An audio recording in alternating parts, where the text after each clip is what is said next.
I have seen a couple of DIY projects that I've been dying to try.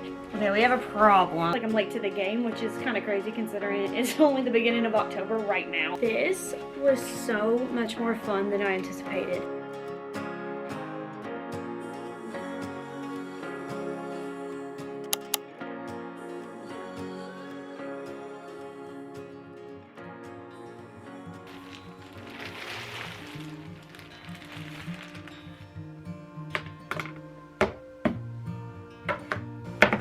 Hey, welcome back to the channel. So I actually just finished decorating the house for fall this year, and I have it over on the vlog channel, so if you've not seen that, you can go watch that and see where we're at right now. But I have seen a couple of DIY projects floating around on Instagram that I've been dying to try, and so that's what we're gonna do today. Is we're gonna do a couple of DIY projects for fall. I'm really excited to actually just like do a really therapeutic DIY project. I feel like it's been a little bit. I don't even know what the last one I did was, so I'm excited to do like a little hands-on mini project, put on some TV, and just kind of relax and enjoy doing a fun fall DIY. So the first one that I'm going to do is actually not fall specific, but I saw this video over on Instagram and I just fell in love with it. The color, the idea of the checkerboard. So I went hunting for a cutting board and I didn't find what I was looking for, but luckily I have kind of a collection. So I pulled this one from my collection, even though I know it's like a pizza board, but I pulled this one from my collection because I thought that it might be good to do this project with, and I'm willing to paint it. So we're gonna get started by measuring out the checkerboard pattern on this and paint the first direction of it. So let's get started.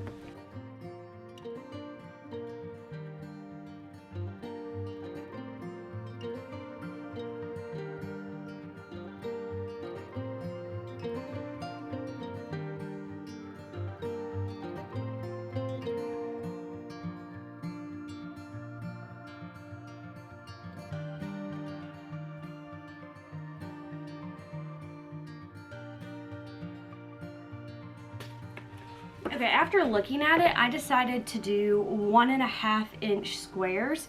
I think that's going to be the perfect size because I don't want it to be so big that it kind of makes it look cheaper or like a giant checkerboard, but I also don't want it to be so tiny that it's kind of overwhelming as a pattern. So I think that 1.5 is going to be a good size square. Now I'm just going to take this straight edge because it's the only one that I could find, and kind of pencil out my grid before I tape off the first direction.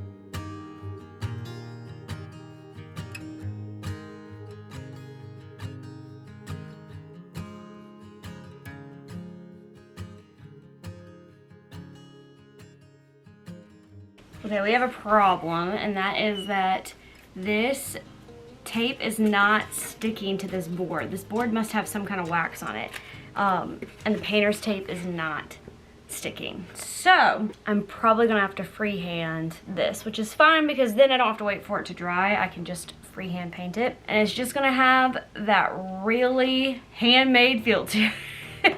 So that's the new plan.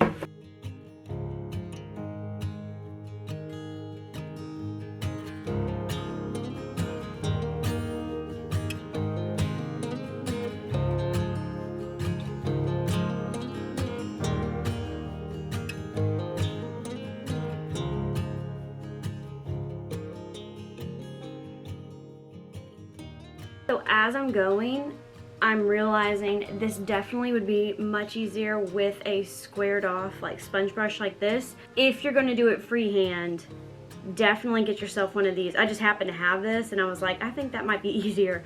And I cannot imagine doing this with a normal paintbrush. So the first step is, if you can use painter's tape, that would be the easiest way. But if not, make sure that you have a sponge brush to make like a nice clean line.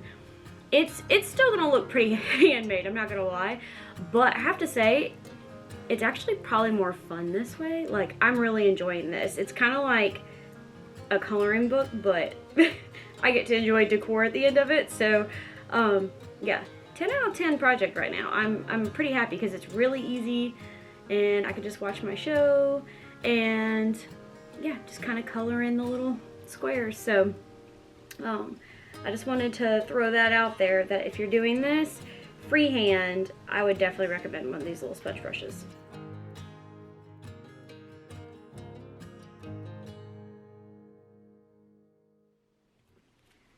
Okay, it is a new day and I finished painting this, and honestly it looks pretty good, and this is where I originally intended to stop, was just simply painting a grid on it.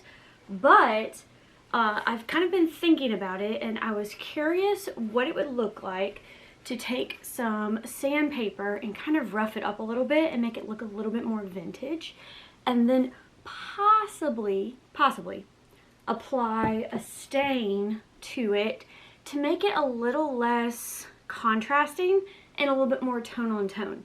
My only thing is I'm not sure if this is going to take the stain, because I couldn't even stick painter's tape to it because there's some kind of wax on it, but maybe sanding it will help.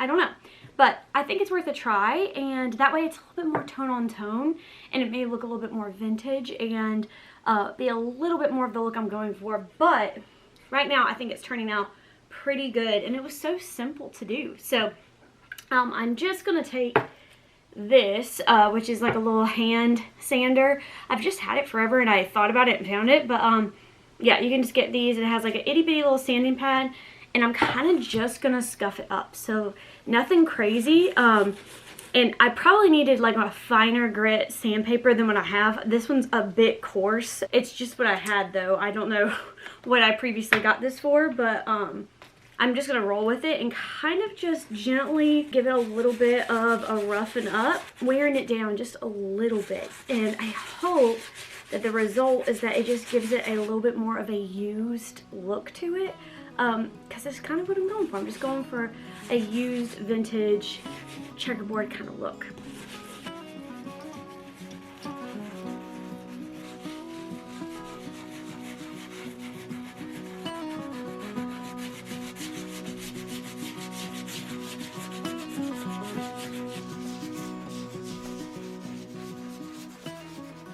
And now I'm just wiping it down real quick to try to get the sawdust and everything off and see where we're at. So I scuffed it up a pretty good bit, especially around the edges, and it really does look like it's just always been this way now, and that it's just been scuffed up and used, which kind of what I'm going for. So now I'm just wiping it down. I'm hoping we'll be able to give it a good coat of stain and that it'll just really go tone on tone, because I just think that's going to look so good. But I'm curious to see how it's actually going to take the stain. And I'm just doing this with a paper towel. Probably not the best idea, but this is what I'm going to do. I might test like the back or the side or something first. Ooh. Oh, I think it's gonna do well.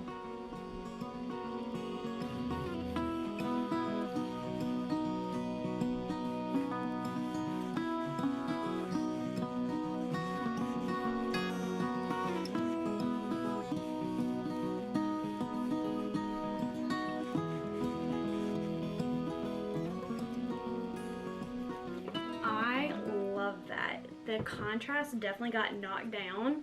And I actually love this walnut color. This is my favorite stain color. It's just special walnut, and it's just my favorite because it's not too dark, so it doesn't muddle like wood grain. Like, you can still really see wood grain through it, but it is a nice dark, warm, rich tone. And to me, it's the perfectly neutral too. Like, it doesn't have too much red, but it's not too like black brown either. Like, I just love it. Anyway, I'm really excited about how this is turning out. I just need it to dry now, and then we can style it.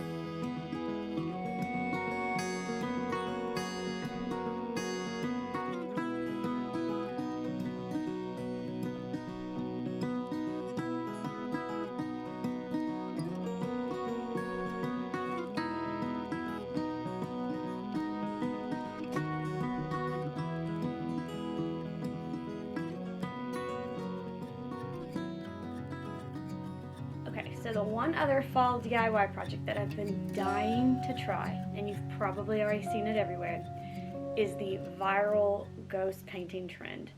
So this is basically where you take a thrifted piece of artwork, preferably a landscape of some kind, and you add in fall and Halloween elements like ghosts, bats, maybe some pumpkins, and it's just a really fun, quirky way and affordable way to add in some custom Halloween art.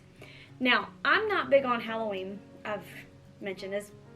I'm not big on ghosts or creepy things or jack-o'-lanterns. It's just not my personal style. But I still really wanted to try this trend because I love thrifting, and this just feels like it was made for me to try. And also, it feels like a really good way to add in that like fall fun and that fall quirk in a way that does match my style. So I went thrifting and I found this piece at the thrift store.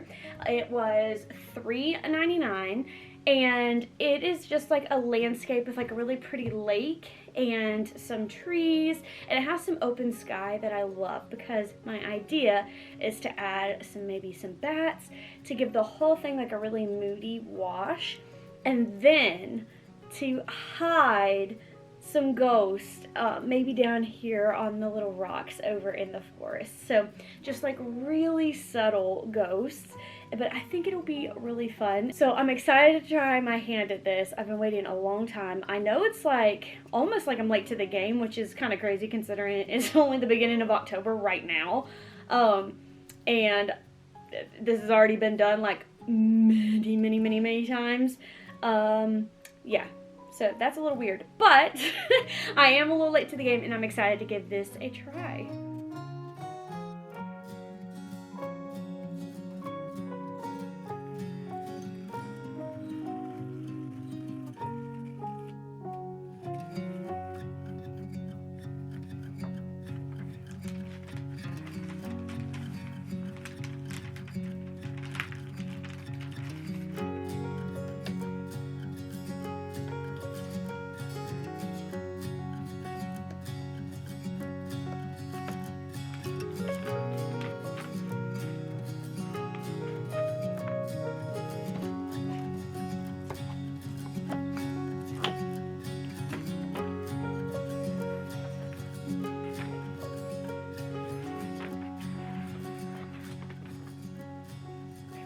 So I just got it out of the frame, and unfortunately it's actually not any kind of art. It is a photograph, and it is not just a printed photograph, it is on photo paper.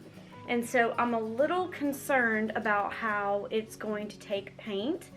I am using acrylics, which I think will have a better shot versus any other kind of paint, but I am a little concerned, so I may adjust my plan to do less. Like, I may not do the wash. I may just try to add in some elements, but I am a lot happier. This photograph looks like it was faded, and around the edges you can actually see some of the original coloring where it was not faded by the sun, and it was intended to be much more fall, like much more orange, much more yellow. And so I think we can add that back and just try to match the edge, and then add in some fun things, and then the sky, a couple of ghosts, and call it a day, because I really am just worried about how this is going to take paint and about how it's going to dry. So I might be a little bit more conservative than what I was hoping for, but I still think it's going to be a lot of fun.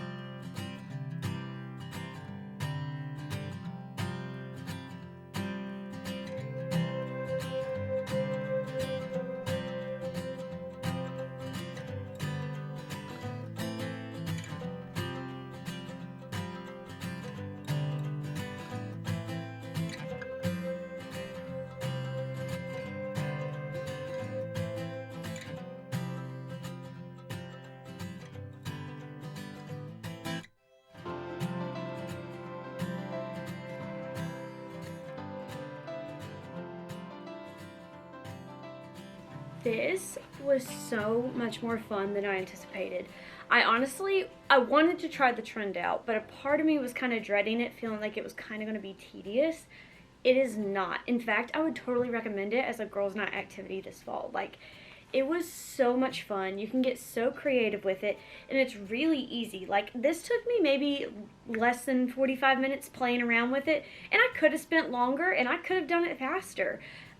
It's just a really fun activity.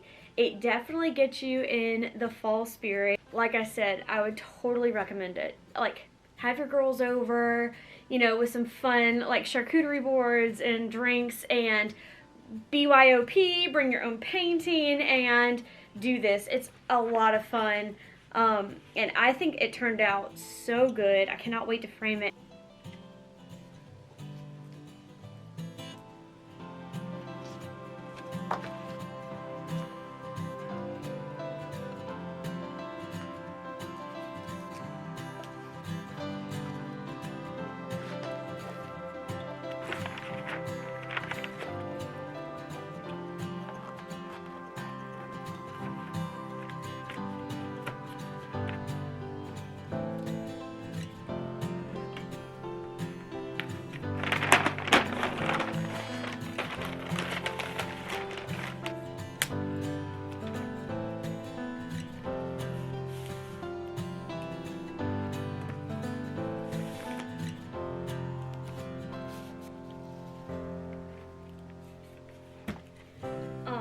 Obsessed with how this turned out, and now it's time to style it.